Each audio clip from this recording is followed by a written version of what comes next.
ಜಾತಿ ಜಿದ್ದು, ಇದರ ಹಿಂದೆ ಇದ್ದಾರೆ ಸಿದ್ದು. ಸರ್ಕಾರಕ್ಕೆ ಕಂಟಕ ಆಗುತ್ತಾ ಜಾತಿ ಜನಗಣತಿ ರಿಪೋರ್ಟ್? ಇಂದು ಸಚಿವ ಸಂಪುಟ ಸಭೆಯಲ್ಲಿ ವರದಿ ಮಂಡನೆ ಆಗುತ್ತೆ. ಇನ್ನು ಗ್ಯಾರಂಟಿ ಇಲ್ಲ, ವರದಿ ಮಂಡನೆ ಆಗುತ್ತೆ ಅಂತೇಳಿ ಸರ್ಕಾರದ ವಿರುದ್ಧ ಸಿಡಿದೇಳ್ತಾರ ಲಿಂಗಾಯತ ಒಕ್ಕಲಿಗರು. ಜಂಟಿ ಹೋರಾಟಕ್ಕೆ ಒಕ್ಕಲಿಗರು ಲಿಂಗಾಯತರು ಮೆಗಾ ಪ್ಲಾನ್ ಮಾಡಿಕೊಂಡಿದ್ದಾರೆ. ಮೊದಲ 2 ಸಂಘಗಳ ಪ್ರತಿನಿಧಿಗಳಿಂದ ಜಂಟಿ ಸಭೆ, ಬಳಿಕ 2 ಸಮುದಾಯದ ಸ್ವಾಮೀಜಿಗಳ ಭೇಟಿಗೆ ನಿರ್ಧಾರ.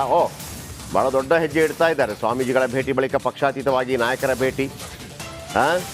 2016ರಲ್ಲಿ ಒಂದು 162 ಕೋಟಿ ರೂಪಾಯಿ ವೆಚ್ಚದಲ್ಲಿ ಒಂದು ಜಾತಿ ಗಣತಿ ಅಂತ ಮಾಡ್ತಾರೆ. ವೀಕ್ಷಕರು, ಜಾತಿ ಗಣತಿ ಅಂತಂದರೆ ನಿಮಗೆ ಕೇಂದ್ರ ಸರ್ಕಾರ ಬಿಟ್ಟರೆ ಜಾತಿ ಜನಗಣತಿ ಮಾಡೋಕ್ಕೆ ಯಾವುದೇ ರಾಜ್ಯ ಸರ್ಕಾರಗಳಿಗೆ ಹಕ್ಕಿಲ್ಲ. ಅದು ಸಿದ್ದರಾಮಯ್ಯನವ್ರಿಗೂ ಗೊತ್ತಿದೆ, ಯಾರಿಗಿಲ್ಲ. ಆದರೆ ಇವರೇನು ಮಾಡ್ತಾರೆ ಅಂತಂದರೆ ಶೈಕ್ಷಣಿಕ, ಆರ್ಥಿಕ, ಸಾಮಾಜಿಕ ಅಂತೇಳಿ ಮಾಡ್ತಾರೆ. ಇದರ ಹಿಂದೆ ಒಂದು ದೊಡ್ಡದಾದಂಥ ಒಂದು ಅಂದರೆ ಅತಿ ಹಿಂದೆ ಆಕ್ಚುಲಿ ರಾಜಕೀಯವಾಗಿ, ಆರ್ಥಿಕ, ಶೈಕ್ಷಣಿಕ, ಸಾಮಾಜಿಕ, ಆಕ್ಚುಲಿ ರಾಜಕೀಯವಾಗಿ ಅಂದರೆ ಜಾತಿ ಗಣತಿನ ಬೇರೆ ರೀತಿಯಲ್ಲಿ ತಗೊಳ್ಳೋದು ಅಂತೇಳಿ.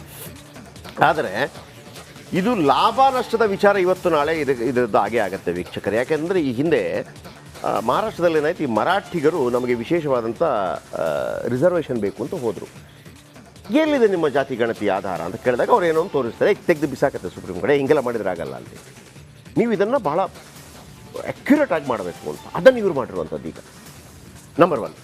ಎರಡನೇದೇನಪ್ಪ ಅಂತಂದರೆ ವೀಕ್ಷಕರಿಗೆ ತುಂಬ ಈಗ ಈ ಲಿಂಗಾಯತರು ಒಕ್ಕಲಿಗರು ಅಂತ ಮಾತಾಡ್ತಿದ್ದಾರಲ್ಲ, ಇದರ ಹಿಂದೆ ಬೇರೆಯೇ ಒಂದು ಐಡಿಯಾ ಇದೆ ಅಂತ ನನಗೆ ಅನಿಸ್ತಾ ಇದೆ. ನಾನು ಅನೇಕ ಬಾರಿ ಹೇಳಿದ್ದೀನಿ, ಪಕ್ಕದ ತಮಿಳುನಾಡಿನಲ್ಲಿ 69% ಮೀಸಲಾತಿ ಇದೆ, ಅದು ಎಲ್ಲೂ ಇಲ್ಲ. 50%ಗಿಂತ ಮೀರೋಂಗಿಲ್ಲ. ಹೇಗೆ ಅಂತಂದರೆ ಆ ಸಂದರ್ಭದಲ್ಲೂ ಕೂಡ ಒಂದು ಜನಗಣತಿ ಬೇರೆ ರೀತಿಯಲ್ಲಿ ಆಯಿತು ಜಯಲಲಿತಾ ಕಾಲದಲ್ಲಿ. ಇಲ್ಲೂ ಕೂಡ ಒಂದು ಅತಿ ಹಿಂದುಳಿದ ವರ್ಗ ಅಂತ ಒಂದು ಪ್ರತ್ಯೇಕ ವರ್ಗವನ್ನು ಸ್ಥಾಪನೆ ಮಾಡಲಾಗಿದೆ. ಅಂದರೆ ಹುಡುಕ್ದಾಗ ಬ್ರಾಹ್ಮಣರು ಸಿಕ್ಕಿದ್ರು, ಲಿಂಗಾಯತರು ಸಿಕ್ಕಿದ್ರು, ಒಕ್ಕಲಿಗರು ಸಿಕ್ಕಿದ್ರು, ವಡ್ರು ಸಿಕ್ಕಿದ್ರು, ಇವೆಲ್ಲ ಜಾತಿ ಇರುತ್ತೆ, ಎಲ್ಲ ಸಿಕ್ಕಿದ್ರು. ಕೆಲವು ಜಾತಿಗಳು ಸಿಕ್ತು, ಇದು ಯಾವುದು ಅಂತ ಗೊತ್ತಾಗ್ತಾ ಇಲ್ಲ. ಇದ್ದಾರೆ, ಅವರನ್ನು ಒಂದು ಕ್ಯಾಟಗರಿ ಸೇರಿಸ್ತಾರೆ, ಅತಿ ಹಿಂದುಳಿದ ವರ್ಗ ಅಂತೇಳಿ. ಸುಪ್ರೀಂ ಕೋರ್ಟ್ ಮತ್ತು ಸಂವಿಧಾನ ಅವರನ್ನು ಫಸ್ಟ್ ನೋಡುತ್ತೆ. ಇವ್ರು ಯಾರಪ್ಪ ಇವರು, ಇವ್ರಿಗೇನೋ ಕೊಟ್ಟರು ಅಂತಂದ್ಬಿಟ್ಟು ಅವರಿಗೆ ಒಂದು ಎಕ್ಸ್ಟ್ರಾ ಏನು ಮೀಸಲಾತಿ ತೆಗೆದುಕೊಳ್ಳೋಕ್ಕೆ ಅವಕಾಶ ಇದೆಯಂತೆ. ಅದು ಸಿದ್ದರಾಮಯ್ಯನವ್ರು ಮಾಡೋದಿಲ್ಲ ಗೊತ್ತಿಲ್ಲ. ಅದರಿಂದ ಮಾತ್ರ ದೊಡ್ಡ ಲಾಭ ಆಗುತ್ತೆ. ಈ ಒಕ್ಕಲಿಗರ ಮತ್ತು ಲಿಂಗಾಯತರ ಹೋರಾಟ ಏನಪ್ಪ ಅಂತಂದರೆ, ನಾವು ನಂಬರ್ 1 ಲಿಂಗಾಯತರು, ಒಕ್ಕಲಿಗರ ನಂಬರ್ 2. ಯಾವುದೇ ವಿಚಾರದಲ್ಲಿ ಟಿಕೆಟ್ ಬೇಕು, 224 ಟಿಕೆಟ್, 60 ನಮಗೆ 40 ನಿಮಗೆ, ಹಿಂಗೆ ನಡೀತಿತ್ತು. ಆಮೇಲೆ ನೀವೆಲ್ಲ ಹಂಚ್ಕೊಳ್ಳಿ ಅಂತೇಳಿ BJPಯಲ್ಲಿ ನಡೀತಿತ್ತು, ಕಾಂಗ್ರೆಸ್ಸಲ್ಲಿ ನಡೀತಿತ್ತು. ಅತಿ ಹೆಚ್ಚು ಮಿನಿಸ್ಟ್ರುಗಳಾಗೋದು ಲಿಂಗಾಯತರು, ಒಕ್ಕಲಿಗರು, ಉಳಿದವರೆಲ್ಲ. ಈ ಜನಗಣತಿಯ ಲೀಕ್ ಆಗಿರೋ ಮಾಹಿತಿ ಪ್ರಕಾರ 1,08,00,000 SCಗಳಿದ್ದಾರೆ, 48 ಲಕ್ಷ STಗಳಿದ್ದಾರೆ, 1.5 ಕೋಟಿ ಎಲ್ಲ ಆಗೋಯ್ತು. ಮುಸ್ಲಿಮರು ಅತಿ ದೊಡ್ಡ ಜಾತಿಯಾಗಿ ಹೊರಹೊಮ್ತಾ ಇದ್ದಾರೆ, 75 ಲಕ್ಷ, ಮೋರ್ ದೆನ್ ಲಿಂಗಾಯತ. ಈಗ ಅವರು ಅಲ್ಪಸಂಖ್ಯಾತರ ಬಹುಸಂಖ್ಯಾತರ ಪ್ರಶ್ನೆ ಬರುತ್ತೆ. ಅದಾದ ನಂತರ 65 ಲಕ್ಷ 60 ಲಕ್ಷ ಲಿಂಗಾಯತರು ಬರ್ತಾರೆ. ಅದಾದ ನಂತರ ಒಕ್ಕಲಿಗರು ಬರ್ತಾರೆ. 1ನೇ ಸ್ಥಾನದಲ್ಲಿದ್ದ ಲಿಂಗಾಯತರು 3ನೇ ಸ್ಥಾನಕ್ಕೆ ಬಂದರು. 2ನೇ ಸ್ಥಾನದಲ್ಲಿದ್ದ ಒಕ್ಕಲಿಗರು 4ನೇ ಸ್ಥಾನಕ್ಕೆ ಬಂದರು. 3ನೇ ಸ್ಥಾನದಲ್ಲಿದ್ದ ಕುರುಬರು 5ನೇ ಸ್ಥಾನಕ್ಕೆ ಬಂದರು. ಬಿಡ್ತಾರಾ? ಇದು ಸಮಸ್ಯೆ ಆಗ್ತಾ ಇರೋದು. ನಾಳೆ ನಮಗೆ ಏನಂತಾರೆ, ನಾವು ಚರ್ಚೆ ಮಾಡಿ ಕಿತ್ಕೋತೀವಲ್ವ, ಜಾಸ್ತಿ ಕೊಡಿ, ಆ ಥರ ಚರ್ಚೆ ಮಾಡೋಕ್ಕಾಗಲ್ಲ, ನಮಗೆ ಹೆಚ್ಚು ಸ್ಥಾನಗಳನ್ನು ಕೇಳೋಕ್ಕಾಗೋದಿಲ್ಲ ಅಂತೇಳಿ ಜಾತಿ ಆಧಾರವಾಗಿ ಅವ್ರು ಮಾತಾಡ್ತಿರೋದು ನಿಜ.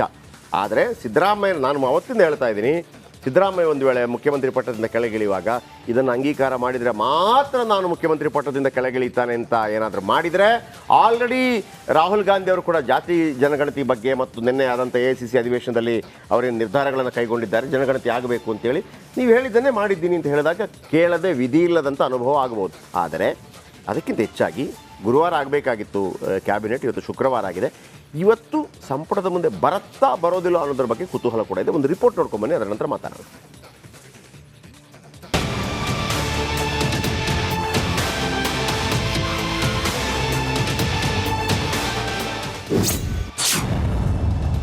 ಇಂದು ಸಂಪುಟ ಸಭೆಯಲ್ಲಿ ಜಾತಿ ಗಣತಿ ಚರ್ಚೆ. ವಿರೋಧದ ಮಧ್ಯೆ ಹೊರಬರುತ್ತಾ ಸಮೀಕ್ಷಾ ವರದಿ. ಜಾತಿ ಜನಗಣತಿ ಸಿಎಂ ಸಿದ್ದರಾಮಯ್ಯ ಅವರ ಕನಸಿನ ಕೂಸು, ಅಹಿಂದ ವರ್ಗದ ಆಶಾ ಕಿರಣದ ವರದಿ. ಈ ವರದಿ ಸರ್ಕಾರದ ಕೈ ಸೇರಿ ಬರೋಬ್ಬರಿ 1 ವರ್ಷ ಆಯಿತು. ಆದರೆ ಜಾರಿಗೆ ಮುಹೂರ್ತ ಕೂಡಿ ಬಂದಿರಲಿಲ್ಲ. ಈ ಮಧ್ಯೆ ಇಂದಿನ ಸಂಪುಟ ಸಭೆಯಲ್ಲಿ ವರದಿ ಅಜೆಂಡಾ ಇಟ್ಕೊಳ್ಳಲಾಗಿದ್ದು, ಇವತ್ತು ಸಿದ್ದು ತಮ್ಮ ಸಹೋದ್ಯೋಗಿಗಳ ಜೊತೆ ಚರ್ಚೆ ಮಾಡಲಿಕ್ಕಿದ್ದಾರೆ.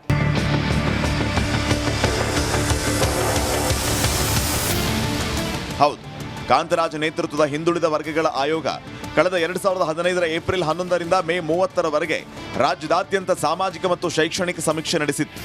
ಜಾತಿ ವಿವರವೂ ಒಳಗೊಂಡಂತೆ ಒಟ್ಟು 54 ಮಾನದಂಡಗಳಿಗೆ ಸಂಬಂಧಪಟ್ಟಂತೆ ಜಿಲ್ಲಾಡಳಿತದ ಸಹಭಾಗಿತ್ವದಲ್ಲಿ ಸಮೀಕ್ಷೆ ನಡೆಸಿ ಮಾಹಿತಿ ಸಂಗ್ರಹಿಸಲಾಗಿದೆ.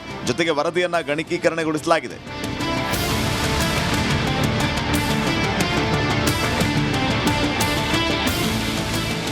ಹಿಂದುಳಿದ ವರ್ಗಗಳ ಆಯೋಗ ವರದಿಯನ್ನು ಮುಚ್ಚಿದ ಲಕೋಟಿಯಲ್ಲಿ 2024 ಫೆಬ್ರವರಿ 29ರಂದು ವರದಿಯನ್ನು ಸರ್ಕಾರಕ್ಕೆ ಸಲ್ಲಿಸಿತ್ತು. ಕಾಂತರಾಜ್ ಸಮೀಕ್ಷೆಯ ದತ್ತಾಂಶಗಳನ್ನು ಬಳಸಿಕೊಂಡು ಅಧ್ಯಯನ ವರದಿ ಸಲ್ಲಿಸುವಂತೆ ಕೆ ಜಯಪ್ರಕಾಶ್ ಹೆಗಡೆ ನೇತೃತ್ವದ ಆಯೋಗಕ್ಕೆ 2023 ಜುಲೈ 17ರಂದು ಸರ್ಕಾರ ಪತ್ರ ಬರೆದಿತ್ತು.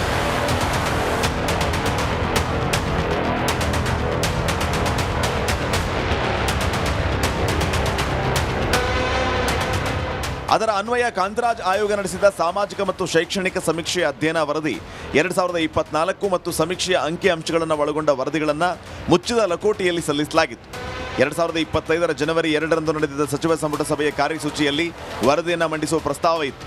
ಆದರೆ ಆಗ ಚರ್ಚೆ ಆಗಲಿಲ್ಲ. ಬರೋಬ್ಬರಿ 3 ತಿಂಗಳ ಬಳಿಕ ಈ ಚರ್ಚೆ ಈ ಬಾರಿಯ ಸಂಪುಟ ಸಭೆಯಲ್ಲಿ ಚರ್ಚೆ ಆಗ್ತಾ ಇದೆ.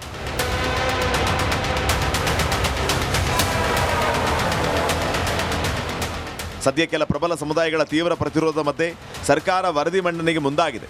ಇಂದಿನ ಕ್ಯಾಬಿನೆಟ್ ಮೀಟಿಂಗ್ನಲ್ಲೂ ಸಚಿವರ ನಡುವೆ ಪರ ವಿರೋಧ ಚರ್ಚೆ ಸಾಧ್ಯತೆ ಇದೆ. Bureau report, republic Kannada. ಮಾಹಿತಿ ಕೊಡ್ತಾರೆ. ನಾನು ಸುದೀರ್ಘವಾಗಿ ಹೋಗೋದಿಲ್ಲ, ಕೇವಲ 1 ನಿಮಿಷ ಟೈಮ್ ಮಾತ್ರ. ಸುರೇಶ್, ಇವತ್ತು ಕ್ಯಾಬಿನೆಟಲ್ಲಿ ಬರುತ್ತಾ ಬರೋದಿಲ್ಲ ನಂಬರ್ 1. ಆಮೇಲೆ ನಿನ್ನೆ ಕ್ಯಾಬಿನೆಟ್ ಯಾಕಾಗಿಲ್ಲ ಅದೊಂದು.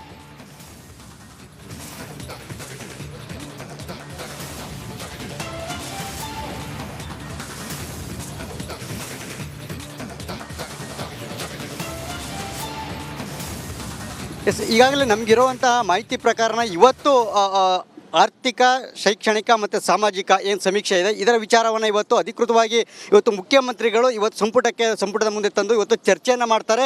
ಜೊತೆಗೆ ಮುಂಬರುವ ಅಧಿವೇಶನದಲ್ಲಿ ಇದನ್ನು ಪ್ರಕಟ ಮಾಡಬೇಕು, ವರದಿಯನ್ನು ಮಂಡಿಸಬೇಕು ಅನ್ನುವಂತಹ ತುದಿಗಾಲಲ್ಲಿ ಮುಖ್ಯಮಂತ್ರಿಗಳು ಇದ್ದಾರೆ ಅಂತಕ್ಕಂಥದ್ದು ನಮಗಿರುವಂಥ ಮಾಹಿತಿ ಜಯಪ್ರಕಾಶ್. ಸೊ ಹೀಗಾಗಿನೇ ಇವತ್ತು ಖಂಡಿತವಾಗಲೂ ಕೂಡ ಈಗ ನಮಗಿರುವಂಥ ಮಾಹಿತಿ ಇವತ್ತು ಖಂಡಿತವಾಗಲೂ ಸಂಪುಟದಲ್ಲಿ ಚರ್ಚೆ ಆಗುತ್ತೆ. ಚರ್ಚೆಯ ನಂತರ ಸಾಕಷ್ಟು ಒಂದಷ್ಟು ಚರ್ಚೆಗಳು ಮತ್ತಷ್ಟು ಉಟ್ಕೊಳ್ಳುವಂಥ ಸಾಧ್ಯತೆಗಳಿರ್ತಕ್ಕಂಥದ್ದು. ಯಾಕೆಂದರೆ ಈಗಾಗಲೇ ಒಕ್ಕಲಿಗ ಮತ್ತು ಲಿಂಗಾಯತ ಸಮುದಾಯದ ನಾಯಕರು ಎಲ್ಲರೂ ಕೂಡ 2 ಪಕ್ಷಗಳು ಪಕ್ಷಾತೀತವಾಗಿರ್ತಕ್ಕಂಥ ಎಲ್ಲ ನಾಯಕರು ಕೂಡ ಎದುರು ನೋಡ್ತಾ ಇದ್ದಾರೆ. ಇವತ್ತು ಈಗಿರುವಂಥ ಮಾಹಿತಿ ಪ್ರಕಾರ ಇವತ್ತು ಸಂಪುಟದಲ್ಲಿ ಚರ್ಚೆ ಆಗುತ್ತೆ. ಚರ್ಚೆ ಆದ ನಂತರ ಸಾಕಷ್ಟು ವಿಚಾರಗಳು ಬೆಳಕಿಗೆ ಬರುವಂಥ ಸಾಧ್ಯತೆಗಳಿದೆ. ಅಂಕಿಅಂಶಗಳು ಏನಾದರೂ ಒಂದು ವೇಳೆ ಅದರ ಏನಾದರೂ ಬಹಿರಂಗ ಆಗಿದ್ದೇ ಆದರೆ ಖಂಡಿತವಾಗಲೂ ಕೂಡ 2 ಪಕ್ಷಗಳಲ್ಲಿ ಇರತಕ್ಕಂತಹ ಒಂದಷ್ಟು ನಾಯಕರು ಮತ್ತು JDSನವರಲ್ಲಿ ಇರೋ ನಾಯಕರು ಕೂಡ ಸೇರಿ ಒಟ್ಟಾರೆಯಾಗಿ ಒಂದಷ್ಟು ಹೋರಾಟದ ರೂಪುರೇಷೆಗಳಿಗೂ ಕೂಡ ಈಗಾಗಲೇ ಪ್ಲಾನನ್ನು ಮಾಡ್ಕೊಂಡಿರ್ತಕ್ಕಂಥದ್ದು. ಹೀಗಾಗಿಯೇ ಇವತ್ತು ಬಹುತೇಕವಾಗಿ ಅಂದರೆ ಚರ್ಚೆಗೆ ಬಂದೇ ಬರುತ್ತೆ ಅಂತಕ್ಕಂಥದ್ದು ಕೂಡ ಇರುವಂಥ ಮಾಹಿತಿ. ಆದರೆ ಅಂಕಿಅಂಶಗಳು ಬಹಿರಂಗ ಆಗುತ್ತೋ ಇಲ್ವಂತಕ್ಕಂಥದ್ದು, ಹೊರಗಡೆ ಬಹಿರಂಗ ಆಗುತ್ತೋ ಇಲ್ವಂತಕ್ಕಂಥದ್ದು ಇರುವಂಥ ಒಂದು ಕುತೂಹಲ.